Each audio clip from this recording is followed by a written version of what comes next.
Many of us feel happy during the holidays, but for many, it's a time to reflect on tough times. Mental health is always top of mind around the holidays, even if symptoms are not always visible. First Alert 4's Avery Martinez with this remarkable story you'll only see here on First Alert 4. I've been a reporter for a long time, and I've never heard a story quite like Carrie's. She's a parent, a cowgirl, and a positive thinker. But what makes her different is her commitment to supporting mental health after she was nearly killed. Now she works with AgriSafe, a national group offering mental health support to farmers. And she was willing to share her story to help support that organization. Most days, Carrie Portell is up before dawn, rushing to get her farm chores done. I have 1,800 steps a day that I can take, and gates don't help that. She has to make each step count because that's all she gets. It started during Christmas about 14 years ago. Carrie was driving with two of her children on the highway near Cuba when a drunk driver crashed into a line of cars at 85 miles an hour, hitting Carrie head on. Firefighters rescued her children in 20 minutes. But it took him about an hour to get me out of my car because, I mean, pieces of my car had actually embedded itself into my lower body. Grab a hold of her, guys. He pushed back my airbag and he said, ma'am, because he was expecting it to be, you know, somebody just passing through. And then you hear him go, Carrie. Carrie? I'm like, man, that's been almost 14 years and it's still like the corner of my eye wet just thinking about him because just his voice changed like that. No, let go, let go. Her injuries so severe, she was rushed to St. Louis, her children sent to a local emergency room. Her family survived, but Carrie quickly realized her life was changing forever. I think I'm the most confusing wheelchair user there is because people are like, I just saw you this morning in the grocery store and you were walking to the deli and now you're in a wheelchair. Like, I don't get it. And I'm like, listen, it was very confusing to me at first as well.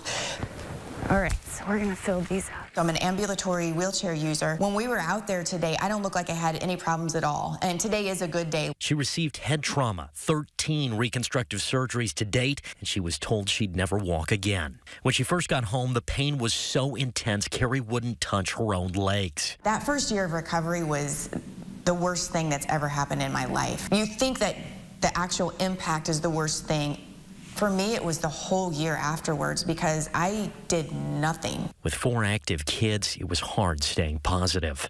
It was the lowest point that I'd ever been in my entire life. I am still alive, but I don't feel alive inside. Like, what's going on in my mind and my heart right now is every bit as difficult as what I'm going through physically. She slowly improved, but she was questioning her life. What kind of mom am I going to be if I'm always in this spot? What is my life going to be worth if this is the way that it's always going to be? Like, what's the point? But her love of the farm and her family lifted her up. Like, I cannot give them an excuse to say, Mom gave up, so I'm going to give up. That's why I keep fighting. She dug deeper into physical therapy and her mind. Then one day, one of those small miracles happened. Oh my gosh, I just crossed my legs. And it was so overwhelming. Like, I don't know how many times I just sobbed in my house alone. It started her moving again, plenty of trial and error. Eventually, fed up of depending on others and her chair, she stood up for herself. Balancing on a pair of crutches, standing on her own, she laughed. All of a sudden, that laugh started turning into sobs. And I had been holding everything in at that point, and I guess at that moment it was just a release. And I just remember feeling like, man, something just kind of left me. She was so excited, she called her husband. And he's like, you could hear his throat. And he's just like, oh my God, Carrie, like, this is such a big deal. He's like, I wish I could be there for you. It makes me emotional now because it's such a moment between two people that have just fought so hard to keep their family together. There was lots of those moments, pardon me, that happened between my husband and I and my kids. Now she was getting out of the house, even doing farm chores. What this does for my heart and my mind is more than I don't even know how to explain it. And realizing hey, Carrie, remember, your body, you don't have the same body anymore. So she adapted her farm life to match her new body. It was the worst experience and the best experience of my life. Every step that I took was calculated. I do my chores in the exact same order every single day because I figured out how to do them in that order to use the least amount of steps, the least amount of energy. She made so much progress that her therapist asked her to take another step. She was going to ride her horse Jack as equine therapy. How am I supposed to get on him? He's like, I don't know, you're gonna have to figure that part out. I took my horse's lead rope and I said, we need to have a little talk before this happens, because I was equally terrified as I was excited. There's something that happens between horse and rider when you are so in tune that that's where you solve all your problems.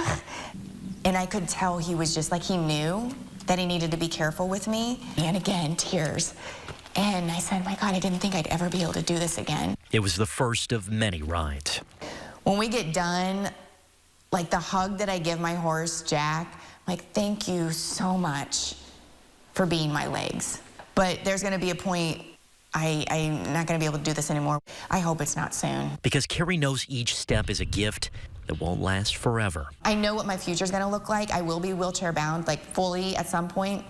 I won't be able to walk again. But I'm still going, so they didn't expect me to still be walking or doing anything outside. Not too much, but I'll be able to fit through there. And she found a new purpose, sharing her story. And helping people helps me. She couldn't find any role models for disabled farmers, so she became her own, launching a podcast and YouTube videos.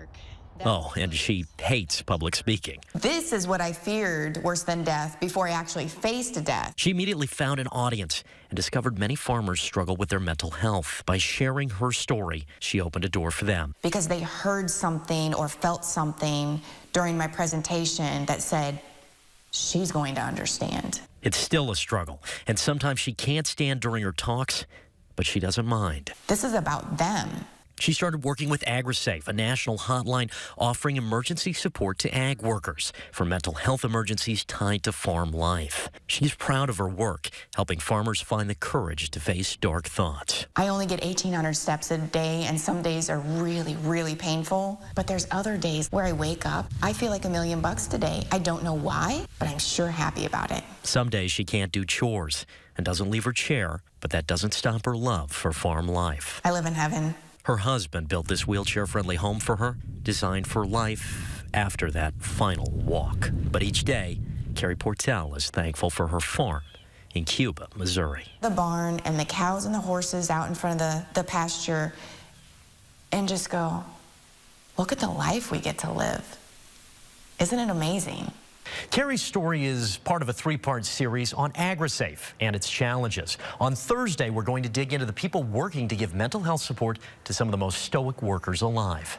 For now, Merry Christmas. I'm Avery Martinez for First Alert 4. Such an inspiring story. News